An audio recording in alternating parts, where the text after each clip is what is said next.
Well, good evening, everyone, and welcome to a new episode of He Said, He Said, He Said, a look at the world from a seasoned Black man's perspective. I'm your host, Alvin King, and welcome to our Friday, November the 15th live episode, ladies and gentlemen. I hope everyone's doing well. We haven't seen you in a couple of weeks, and as you know, the beginning of November, Bobby and I, we were traveling and couldn't see you guys, but the intent was to come back the week of November the 8th to have another show. But that week was a pretty tough week for many of us, ladies and gentlemen. That was the week that the elections were held. And if you were like me, I was in a very disappointing place. Even though I was cautiously optimistic, I was very hopeful that the turnout was going to be different. So we thought, for November the 8th. Many of you were calling asking what happened because we usually run a previously aired episode. We decided to just go completely black. All right, ladies and gentlemen. So we are back and we are here and we are doing well. And I want to start off this show this way tonight. I want to send something very personal to someone. Dear Vice President Kamala Harris, I wanted to take a moment to express my heartfelt gratitude for all of the energy, dedication, and joy you have brought to the 2024 presidential election. Your hard work and passion inspired so many of us, and I'm truly grateful for the commitment you have shown to our country. Thank you and to your amazing team for everything you've done and continue to do. With our deepest appreciation, Alvin King and everyone here at He Said, He Said, He Said Live, ladies and gentlemen. So wanted to make sure I said that and got that out because, wow, brace yourself because we're all in for a bumpy ride, ladies and gentlemen. How you doing, Michelle? Thank you and welcome to the show tonight. And speaking of our show tonight, we are having a conversation with celebrity hairstylist Vernon Martin, now a published best-selling author with his new novel, When the Smoke Clears. Vernon shares his story with transparency and courage, revealing that there is light at the end of every dark tunnel. And he leans into his faith and shares with us, the reader, the power of trusting God as a strategy to achieve victory. I have read the book. And I called him on Monday before we went into production for the show tonight to let him know I can't love him anymore. I mean, his courage has just inspired me, and I'm so glad to have him on the show tonight, ladies and gentlemen. And I can't wait for you to hear more of what he has to say about the book and for you to go out and purchase the book, ladies and gentlemen. It is American Diabetes Awareness Month. And for many of you who don't know, I'm a diabetes advocate. And diabetes is a serious medical condition that affects millions of Americans, particularly African Americans. It's estimated that 1 in 10 Americans have diabetes, and many people don't even know it. More than 1 in 3 adults have prediabetes, which is when blood sugar is elevated, but not high enough to be diabetes. But I want you to go to diabetes.org, if you may, and learn more about diabetes. Please go get checked because, again, a lot of us are walking around not knowing what our status is regarding diabetes, and diabetes there are different illnesses associated with diabetes that can kill you. It is also Transgender Awareness Week, and I want to take this opportunity to celebrate and uplift and honor our trans community while challenging anti-trans legislation is really in effect, ladies and gentlemen. And if you will, go to hrc.org to learn more about what you can do. We have an amazing show tonight, and we're going to make sure that we take you on this journey that I've been on all week. So I don't do what I do alone. So if you all are ready to get my co-host in here, let's get on with the chat.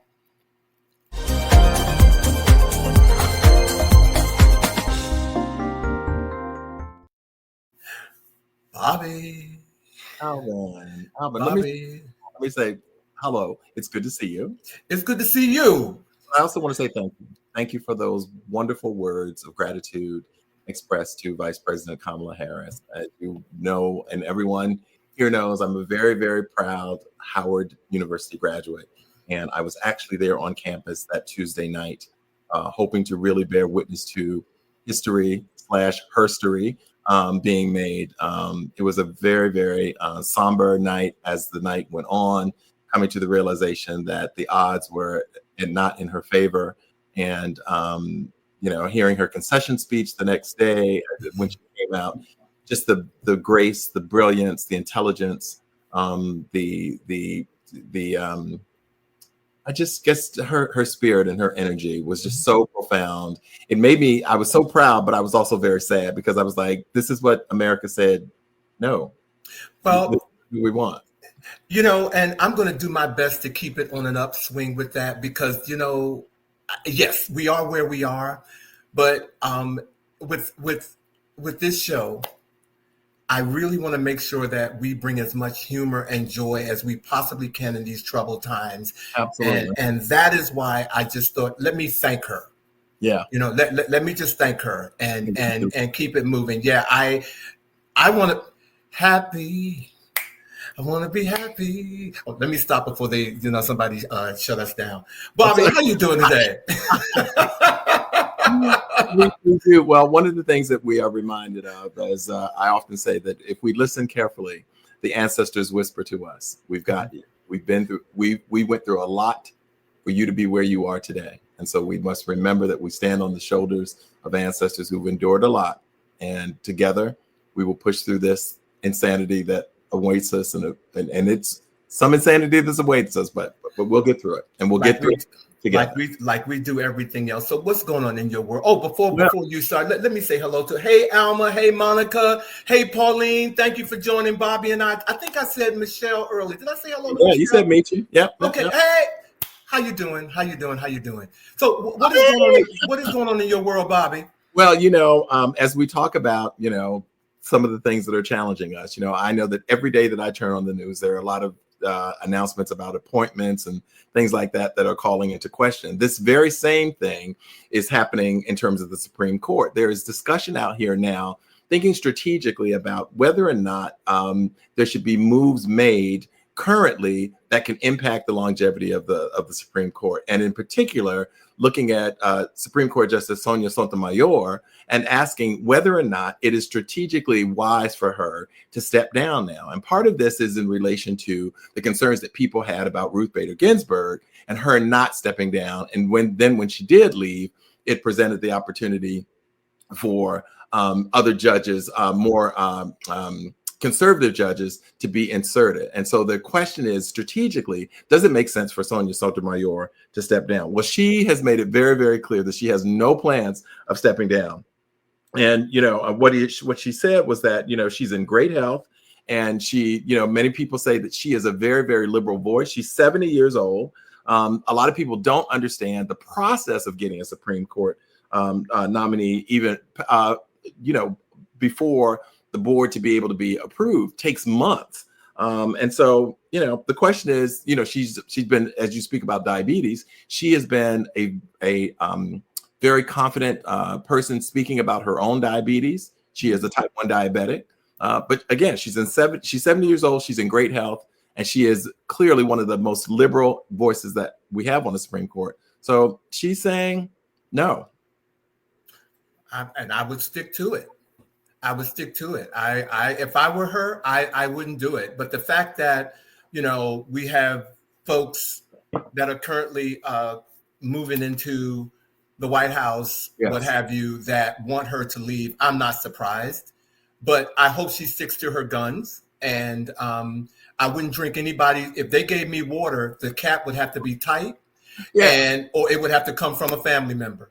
Yes, okay, because I wouldn't be bothered with it. So the concern is that obviously that if she stays, and let's say she stays for 2 more years, with this other administration which is a 4-year obviously administration, that they would then be positioned to put a more conservative judge, and then of course we all know that Supreme Court justices, it's a lifelong term.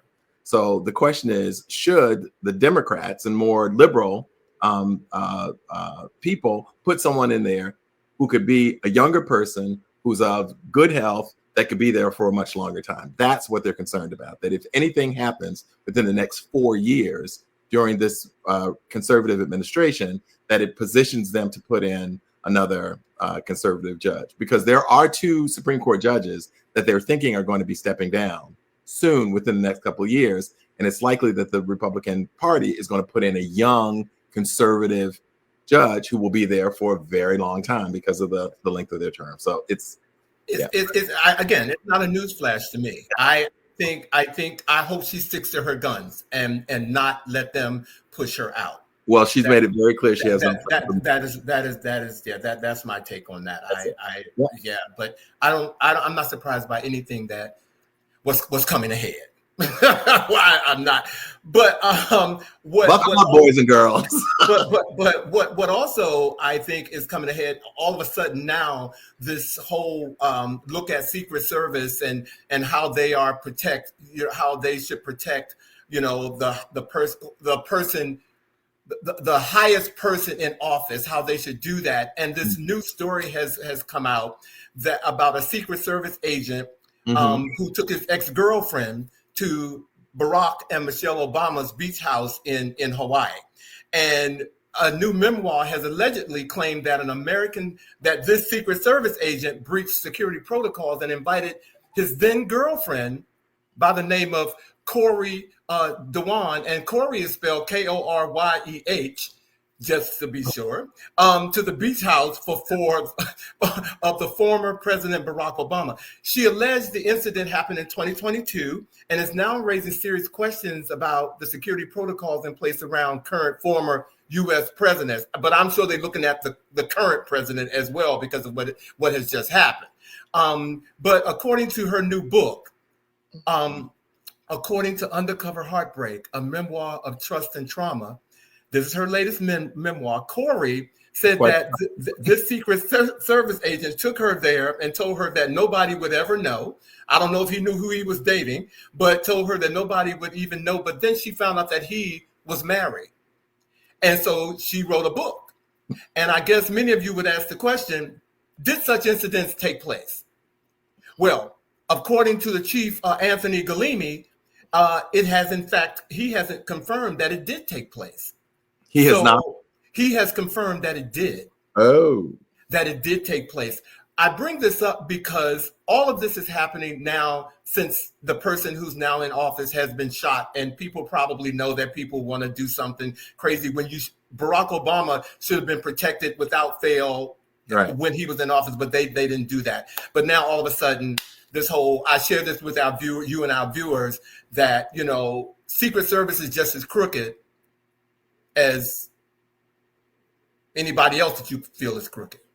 I have never seen the state of the Secret Service seem to be more unsettled of late. It's really concerning because, the training and all that they have to go through and the commitment that they make, because the reality of it is a thankless job in many ways. They put their lives literally on the line every single day that they come to work, that anybody who's attempting to get to the people that they're protecting, they are trained to put their lives in front of those people. So I acknowledge the importance and the danger that they put themselves, the line of danger that they put themselves into every day. But they have been of late a hot mess, like drinking and getting drunk, and when they're on detail, and I don't know what's going on with the Secret Service. They have truly been a mess, and but I have a feeling that it's going to get cleaned.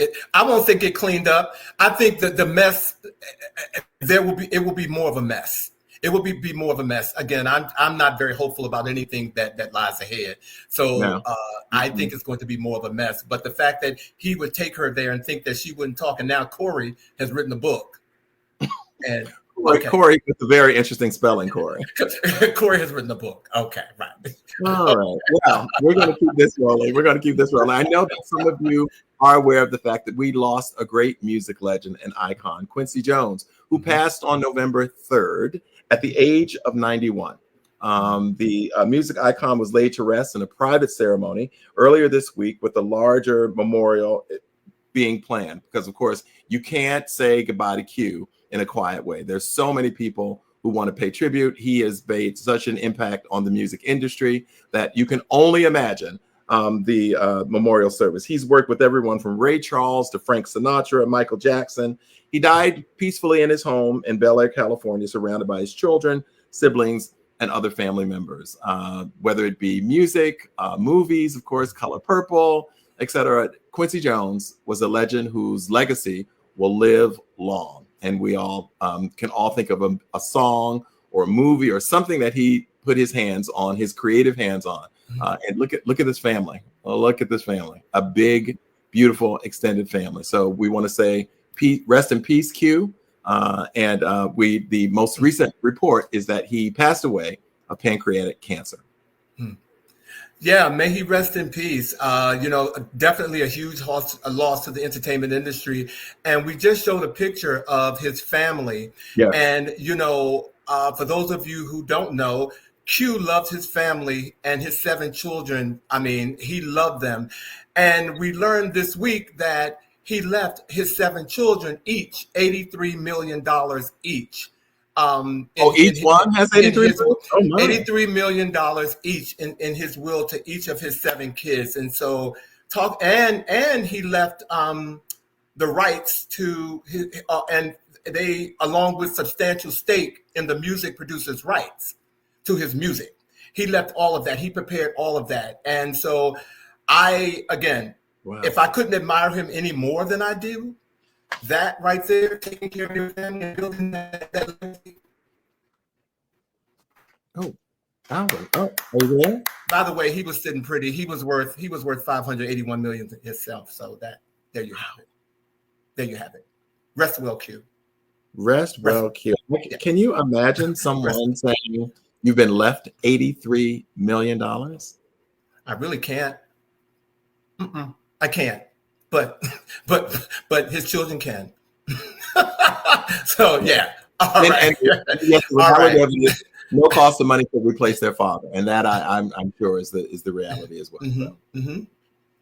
So speaking of legendary, in 2002, Halle Berry was the first African American woman to win an Oscar for a lead role in a movie. She won it for Monsters Ball, and she wore the design of Elie Saab. It was an extraordinary outfit, and all these years later, in a celebration over in Saudi Arabia, celebrating Mr. Saab, 22 years later, here is Halle Berry walking the runway in that very same dress. And I argue looking as nice, if not even better, in said dress.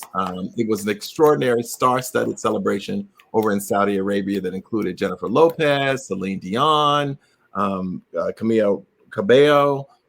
It was a huge, well, you know how they do things over there. It was over the top and extraordinary and all that. But just a fashion, he said bow to Halle Berry for 22 years later, rocking that dress and rocking it quite well. We say, I'm not mad at her. I'm not. And since we're talking about fashion, I want to give a big nod to close out our chat to Pharrell Williams. Louis Vuitton has deemed him GQ designer. GQ has deemed him designer of the year for 2024. Wow. And if you're wondering, how Pharrell's gig at Louis Vuitton is going over the last 20 months that he's had this appointment, the luxury house has reported that it represents the crown jewel of Bernard Arnault's $300 billion empire. And because of Pharrell, it has more than tripled the footprint of his men's creative director's office in Paris. And I just wanted to just say, I am Team Pharrell all the way. If we could just go back through his fashion looks just one more time. I love that one where he's kind of like Pharrell just knows how to do it, and he does it in a way that makes it acceptable. He doesn't look like he's trying to be something that he's not, and he's staying true to himself. I am totally Team Pharrell, and I'm so glad that GQ has given him this honor because it is well deserved. This is particularly interesting given the upcoming Met Gala theme and Black men in fashion, the dandy, and all of that. So congratulations. He's not DC per se, but down Virginia Beach, not too far from it. He's down Virginia. He's doing pretty good. Yeah. No, I'm glad. So congratulations, for real. So Bobby, are we ready to get our special guest in here tonight? Because yes, indeed we are, because there's much to ask. There's much to ask, and like I said, I've read the book, and I want all of you to as well. So Vernon Martin is a renowned hair artisan, author, and entrepreneur, styling hair and beautifying women for over 36 years. He established the Vernon Martin Salon and Day Spa in 1998 to serve longtime clients and to mentor a new generation of talented artists in his hometown right here of Washington, D.C.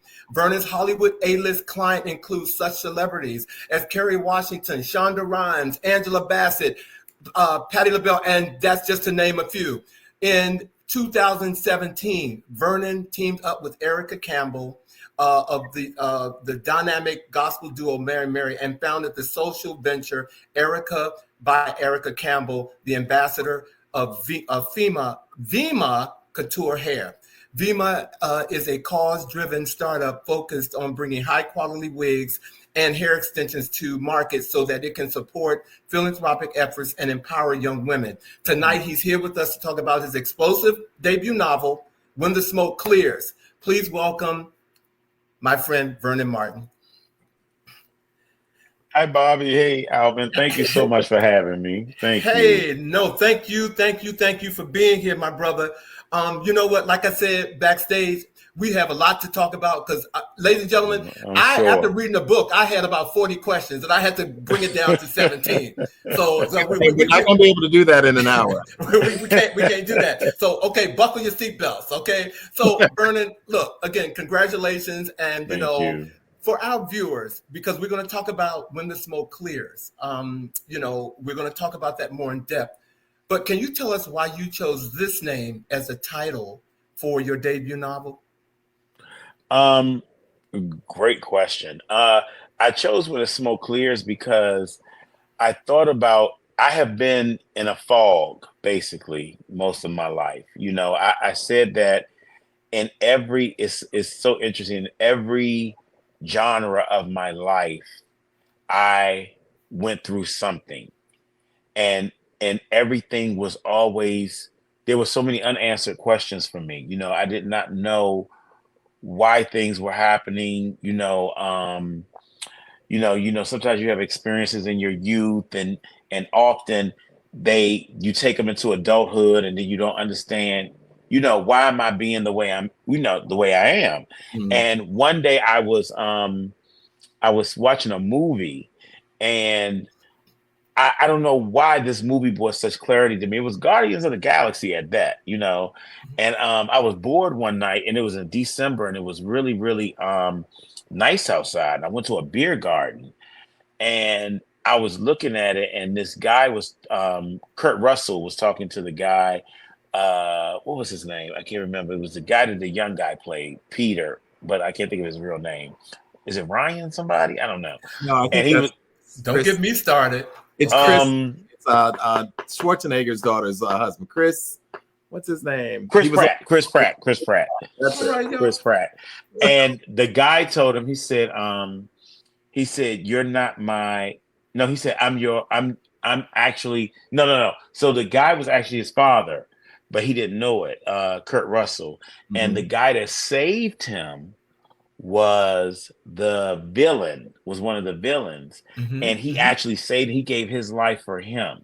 Mm-hmm. And he said, I may not have birthed you, but I might not be your father, your daddy, or something like that. And it made me think of my grandfather. Right. And so at the time it made me go to the beer garden, I was battling with some things. I was like, I couldn't sleep at night. And one of my friends, I think him, Alvin, Michael Gibson. I know the name. I know the name. Yes. Yeah. And so Michael was like, Vernon, he didn't move so many times, but he lives in Mexico now. But anyway, he said, Vernon, what you should do is just talk into your phone. I said, what do you mean? He said, just turn on your memo and just talk until you go to sleep. And I said, okay. So I did that, and I kept doing it. And next thing you know, by the time COVID hit, I didn't do it like every night. By the time COVID hit, I was up to like 36 or 37 recordings, but they were like hours long, right? Mm-hmm. And so COVID hit. So when COVID hit, that was the time where I had to sit still because I was ever since I was younger, I was always running. You know, I was always trying to find excuse me, something to Vernon. do. Sorry to stop you, but is this how you got to When the Smoke Clears? Yes. Because when COVID hit, I had to sit still. And when I sat still, I was like, oh my God. You know, and then I had to start, then I started writing, got on my computer and started writing. And then I could start feeling, I had two emotions. I had a little bit of healing, but then I had a little bit of anxiety because I started reliving because I never really relived those things. Mm-hmm. And so I could feel myself literally, like I said, coming out of the smoke, you know, coming from the fog and coming into, you know, some type of healing. And so that's when I was like, I need a name for this. And then I came up, I said, When the Smoke Clears, because things are starting to move. Wow. So I was you were writing the book. You were already writing it before you even came up with the name. But I didn't know. But you know what's so interesting? I did it like for therapy. And I let my son listen to some of my recordings and my friend. And as they listened to my recordings, tears were coming down their face. And so I sent it to my friend Michael, and Michael said, you have a book. And I was like, huh? He said, you have a book. He said, you need to write a book. You need to find you an editor. You need to find you a publisher, but this is a book. And I was like, really?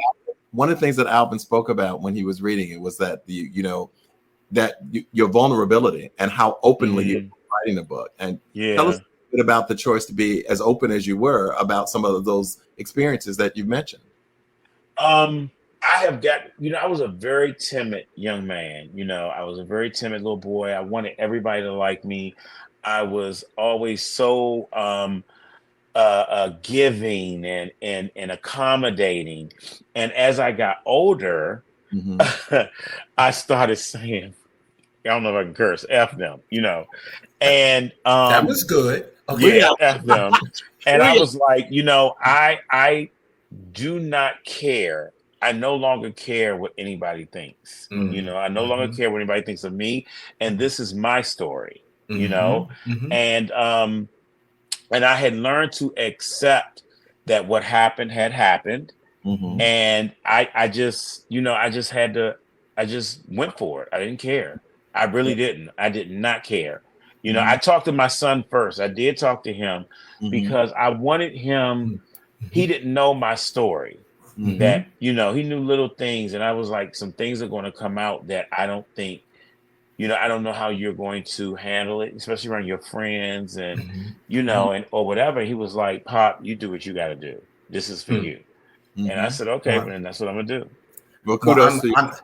Go ahead, Bobby. I'm sorry. I was going to say kudos to your son. And kudos to you. I was in reading a book in chapter 5 on stolen innocence.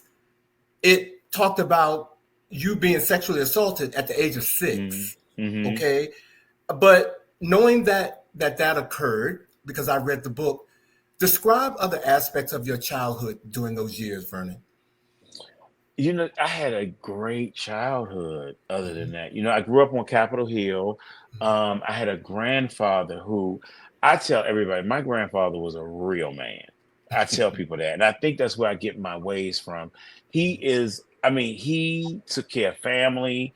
He was strong and he was older. He was 21, if I'm not mistaken, years older than my grandmother. And actually, he was my great grandfather's best friend. And he was just a great influence on me. My mother, you know, I didn't have that mother who partied. My mother was, she go to work, come home, you know, make sure that I was doing my homework or whatever. She never was that mother who, I'm going to party. I'm going to drink and smoke and do this. My mother did none of that. She wasn't a smoker. She wasn't a drinker. My grandmother retired in like 1979 to help my mother because she had my sister by then, 79.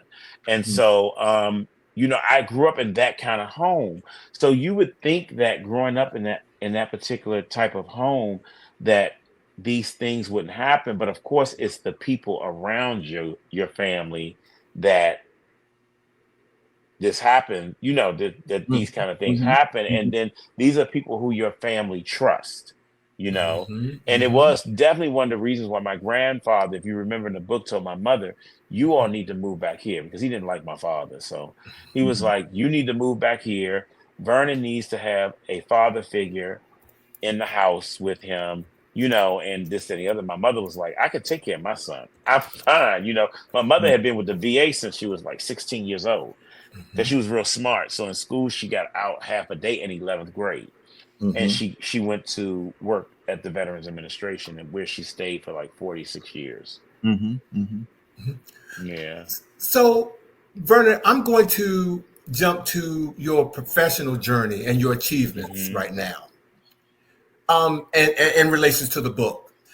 You've been in this business for 3 decades, professionally. Over 3 decades. Over 3 decades. But who's counting? So who's counting? Share with us, how did you first become interested in hairstyling and entrepreneurship? Oh, I loved it. I was a big fan of, I don't know if you all did it, back when we grew up, our families all gathered in the living room and would watch whatever the big show was that was coming on. And we would watch American Music Awards. That was a big deal. Or the Grammys, So it'd be my mother, my grandmother. We take our baths. They got on their house coats and their hair, and I would get behind them and I would roll their hair. I would look at Aretha and Patti or Gladys, especially Gladys Knight, always had the baddest hairstyles. So I would look at Gladys Knight and I was like, I'm gonna make my mother hair look like that. I didn't know what I was doing. I was a little boy, and they would let me. And my grandfather would walk by. He was like, "What is going on?" And they would like, "Let him do it. He's fine," And I would play in their hair. And when I was in high school, my mom, I did not want to go to college. I did not want to go. And I did my SATs and everything. My mother was like, you got these acceptance letters. What are you going to do? And I was like, I don't want to go to college. And so I said, I want to go to hair school. And so she said, okay. She said, okay, you can go. She said, I'll pay for it. You can go. I said, okay. And so that's how I wound up in hair school. Wow. And I'm so glad that you said that, and you said it the way you did. Because at 65 years old, I am still, I still talk about it. I think I've gotten over it, but my mother didn't let me go to Duke Ellington. She didn't. And so hearing you say that your mother did that and just encouraged you to do what you wanted to do, that is always a feel good for me. Yeah. You know what I'm saying? So thank you for sharing that a part of that story about you and your mom and how she encouraged you to do what you're doing. Yeah. Yeah, she was great. I remember, I have to tell you the story. I remember I was just telling somebody the other day, we were talking about H Street used to have this, it was called Woolworths. It was on H Street. And I will never forget, I took my allowance and I snuck to Woolworth. And I was about maybe 14. And I had bought, they don't sell these anymore. There was a head, and it was a doll head, and it had like a base to it, and it had little makeup things on the front. And I'll never forget, I was trying to figure out, how am I going to go buy this and then get home? And my friends didn't see me with this big Woolworth bag with the doll. I cut through all the alleys and everything to get into the house. And I knew my mother wasn't home, and my grandmother more than likely was sitting in the dining room with the phone pulled from the kitchen, because they always had them long cords, gossiping with her sister.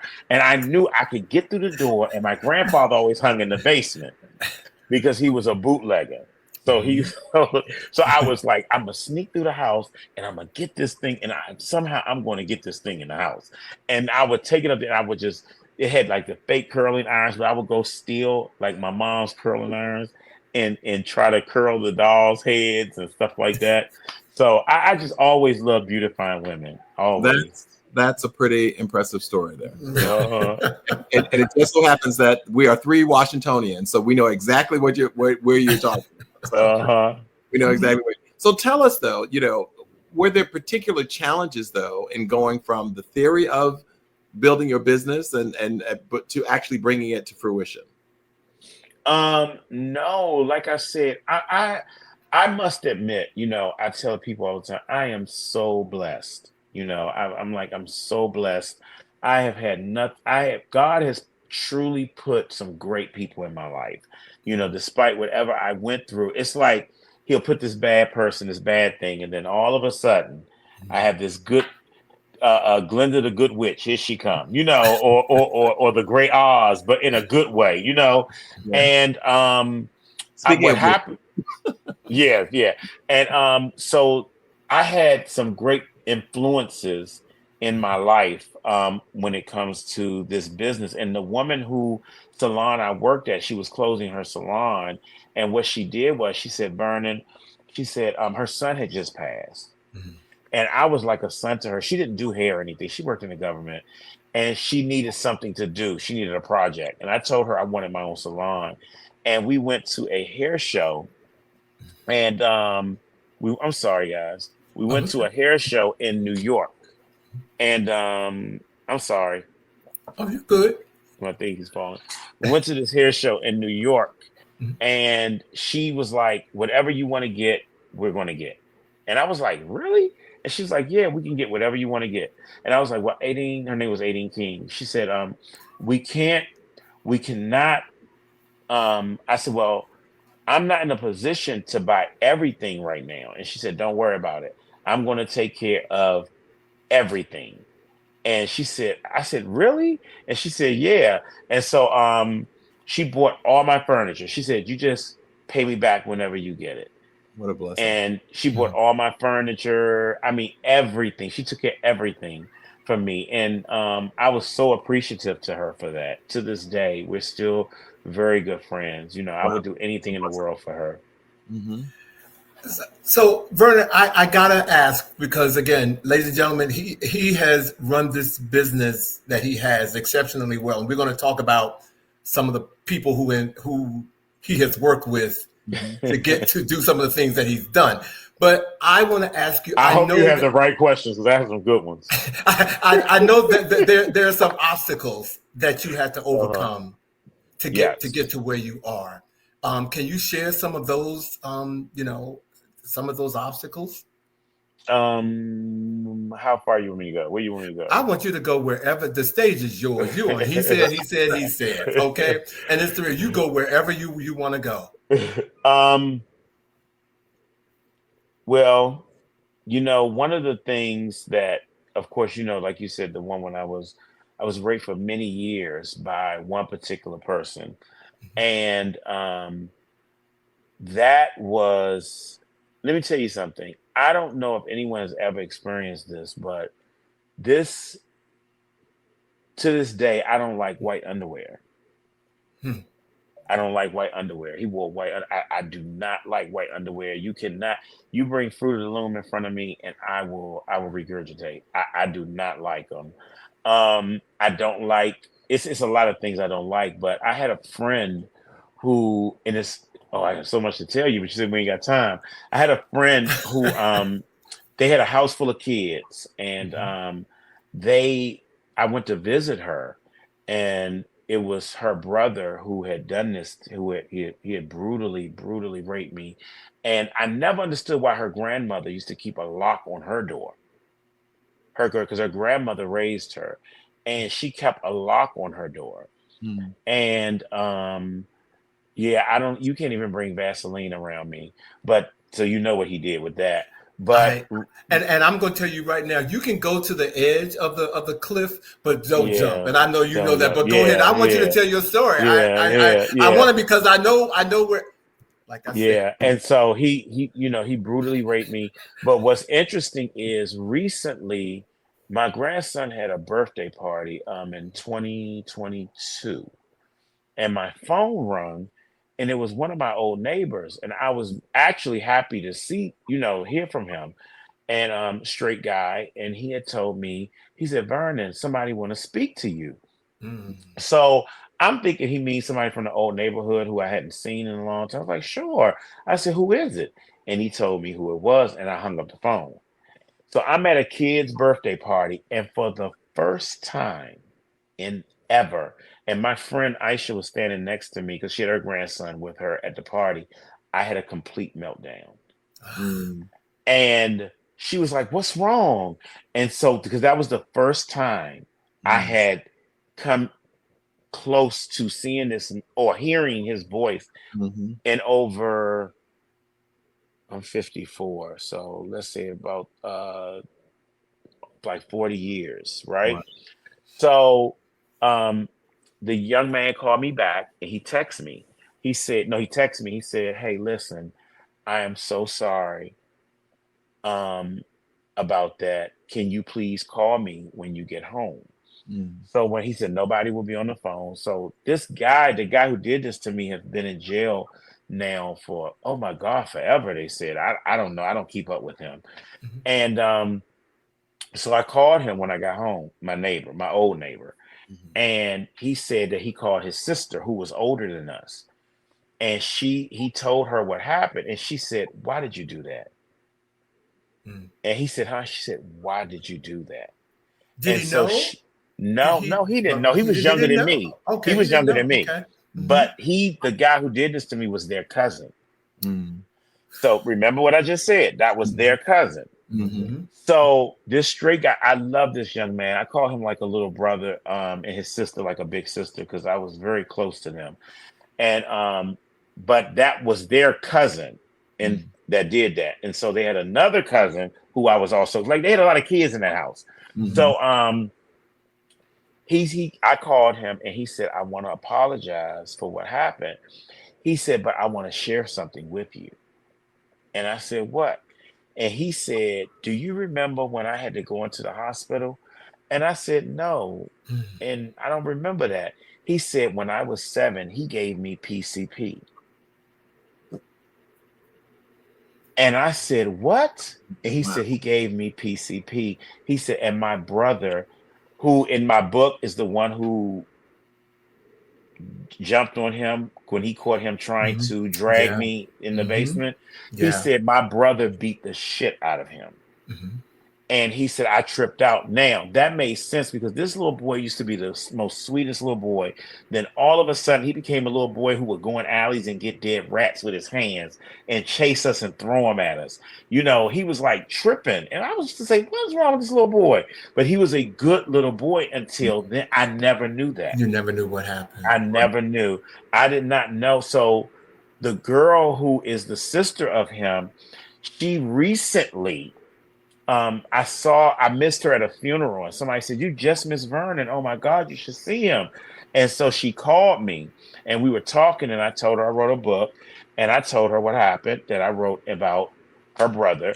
And she said to me, "I know." And I said, "How do you know?" She said, "He told me." And she said, "And I told him don't ever call my phone again." She said, "He wanted me to call you because he wants to apologize to you." And I don't know, Alvin, I'm just not at a, I part of my daily routine is learning forgiveness. That has become part of my daily routine. And the concept of what happened to me, I feel as though it happened and it happened. I'm done. That's the whole thing. You know, I have accepted it. I've accepted that this has happened. And for whatever reason, God got me through it. But I just can't find it in me to totally forgive him. I just can't. I can't because I can't because there are a lot of things that I did growing up that I blame him for. You know, I became very promiscuous. You know, I had even gotten to a point where I feel like I had started to fall for him. Because you got to remember, I have been dealing with this for years. You know, until I got to a point where I was like, "You disgust me." He started to disgust me. So I had found myself like, I remember one incident where I went looking for him. You know, I had to be maybe 11 or 12. You know, I become very sexually, active, with men. And, there were things that I didn't even put in the book that I feel people couldn't even handle, and for me, I have gotten to a point where I became a pleaser of men. I wanted to please them. I didn't care what happened with me. I wanted to please them. I didn't want men angry with me. You know what I mean? I went through a lot from no longer dealing with him till probably almost 40 is when my eyes started opening. I could not be in a relationship for long periods of time. When I would have sex, once it was done, I would be like, I'm done. But that was the trauma that you were going through. And first of all, I thank you for sharing that story, Vernon. That, again, I told you all earlier, I can't love this guy any more than I do for telling your story. I'm gonna wrap this up in a few minutes because I want people to go get the book. You can get the book on Amazon. It is When the Smoke Clears. Please, you can go to Amazon and get it. It's there. But Vernon, I want to ask you real quickly, what do you hope readers take away from your story? What I want people to know is that there is light at the end of the tunnel. There's light at the end of the tunnel. And I had gotten to a point where I had stopped fighting. I stopped praying. I stopped, all of that because I was brought up. My grandfather, who was a man who did not go to church, made me go to church, and I believe all that was for a reason. But I'll never forget, I cried to one of my boyfriends and I said, God has forgotten about me. But what I had to go back and look at was that he really had not forgotten about me, because again, there were different in every little era of my life. I had these great things that would happen for me. I never wanted for anything. I made money. I had people in my life who loved me unconditionally. I actually had a good family base. My friends are, whoever say that friends don't last, I have friends who've been my friends for over 40 years. And to this day, I don't care how mad we get each other, whatever. I will never hear my business. They will never hear. I would never tell their business. We always look out for each other. I just think that we have to sometimes realize that time heals all wounds. Exactly. And I know it's cliche-ish, but it's true. Time really does, but you have to be ready for it to happen. You have to want it to happen. And so many of us are addicted to struggle that we don't allow ourselves to get through, because we like being, I don't want to say the victim, because I don't want to even look at myself or anybody else like that. We just, like I said, we just get addicted to struggle. And we just feel as though struggle is the best. Yeah, and you don't know what you don't know. You don't know what you don't know. And I know I was definitely a person. I say, I'm one of the people, I don't mind telling you about myself. Some people don't want to tell you about this. I know I was a person who was addicted to struggle. Not even struggle, trauma. I was addicted to trauma. Struggling, no. Trauma, yes.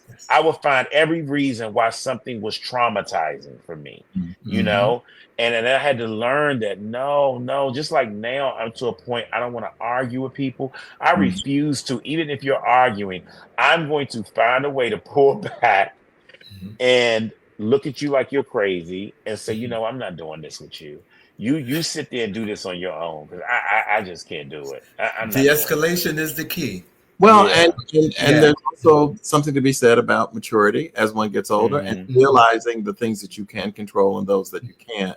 And you talk very openly about this process, the time heals wounds and struggle and so forth. So for someone who may be struggling with a very similar situation of abuse or just not feeling valued and appreciated. What would you say is the first step to the healing process, though?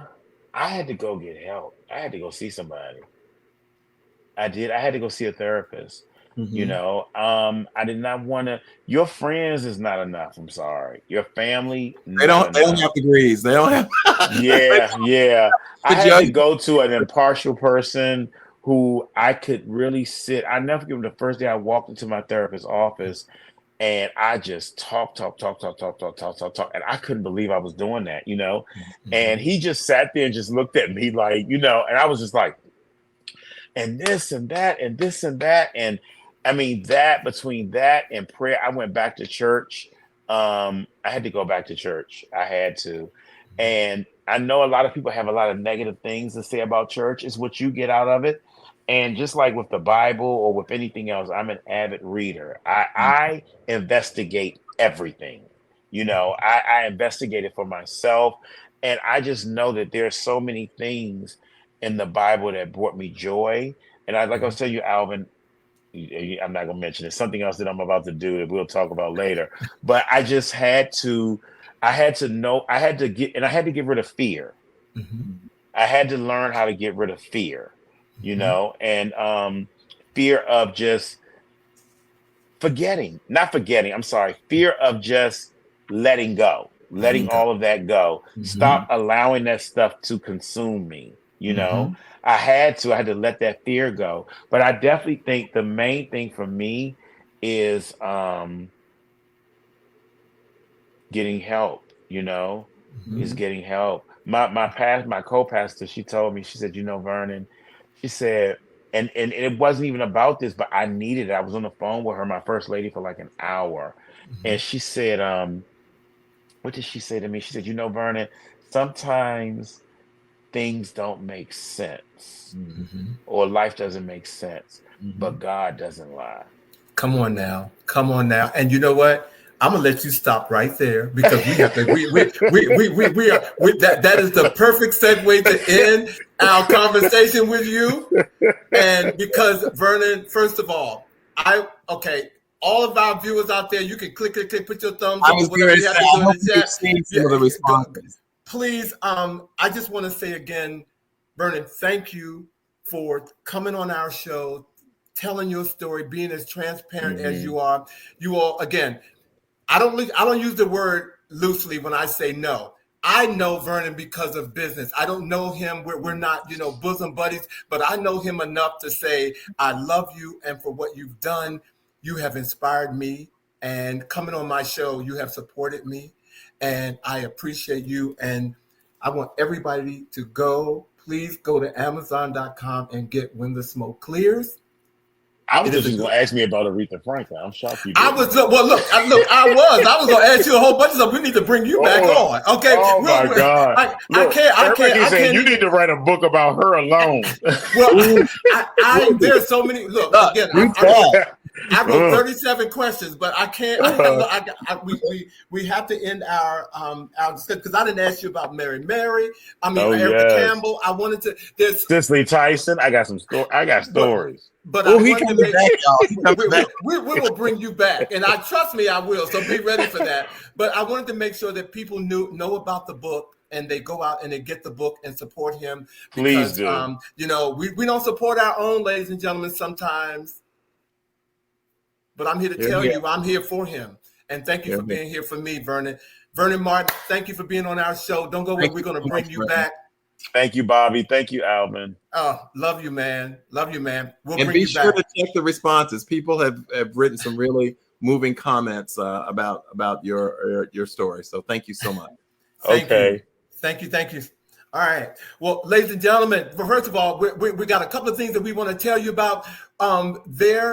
First of all, can I have my producer to take us to the pop-up, please? Can you take us to the pop-up? Because we got some pop-up. We got some pop. We got a couple of things we need to let them know.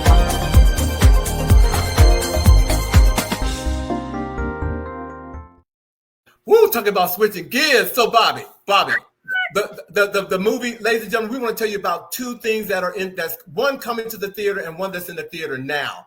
Yes. And right now, the Wicked press tour has started, and I'm telling you, Cynthia Erivo. I love Ariana Grande, but Cynthia Erivo is tearing it up. Okay, that's all I'm gonna say.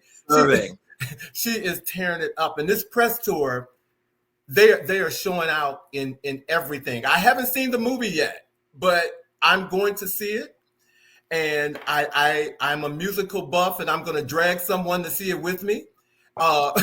Who's probably not a musical buff, but I want to see.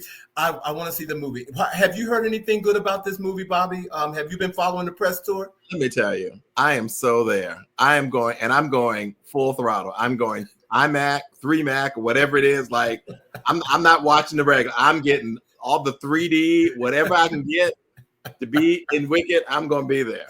Yeah. I am looking forward to it. I've never seen the play, but Cynthia Erivo is in it, and so I'm definitely I'm looking forward to seeing her.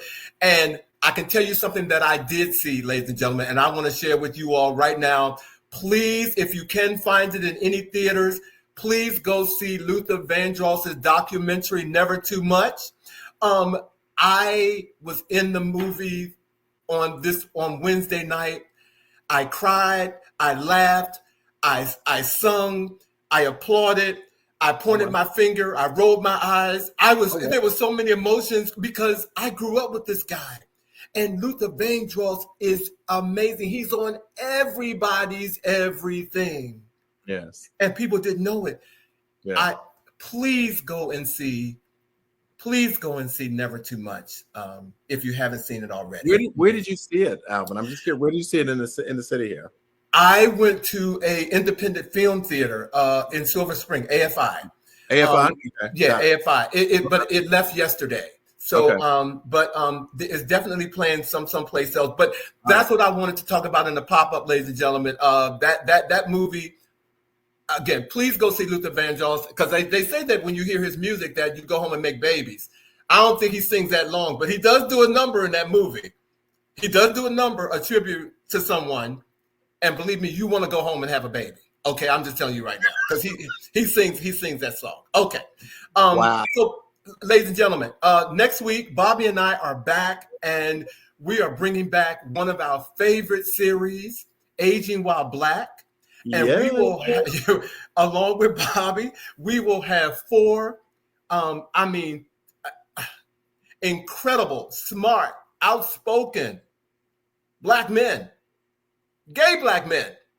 And we're going to talk about post-political trauma. Okay, this state that we're in right now, and we're just going to put it all out there, and we're getting it from 4 other people with 4 other opinions. Okay, and you guys know this is a episode of our show that's particularly important to me, because it's how I actually became a co-host of the show after my appearance on that show. So he showed that he impressed the heck, ladies and gentlemen, not the heck, the H-E, the word. He impressed the heck out of me. So here he is. But next week, please tune in, ladies and gentlemen. And before we leave and bring back our special guest, our words of the week this week, courtesy of Bobby: never force relationships or communication.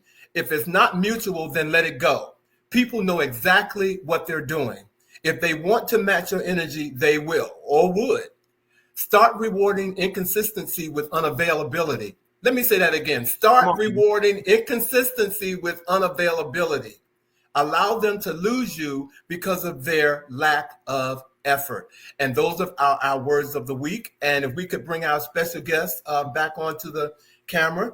There he is, ladies and gentlemen. There he is. And I'm so sorry. Believe me, I know there's some stories that you got up your sleeve that I'm sure our viewers want to hear. He was name dropping. He was like, Riri. I was shocked. I said, okay. No, but believe me, I had to make sure, like I said, I wanted to make sure that, again, the book has inspired me to be better and to do better. Mm-hmm. And then you sharing your personal experience. That certainly moved our audience. Yes. It's moved our audience. So, ladies and gentlemen, thank you for tuning in tonight. We're glad that you joined us, and we look forward to seeing you on the next episode of He Said. He said. Vernon. He said, thank you. You all have a great week, and we look forward Blessed weekend, everybody. Take care, everybody. Thank you, Vernon. Good night. Good night.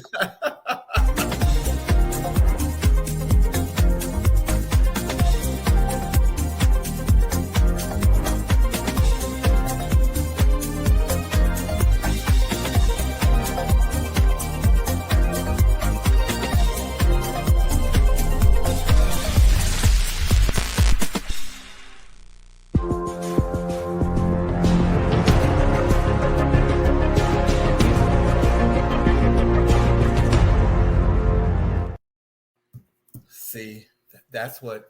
Oh, Lord.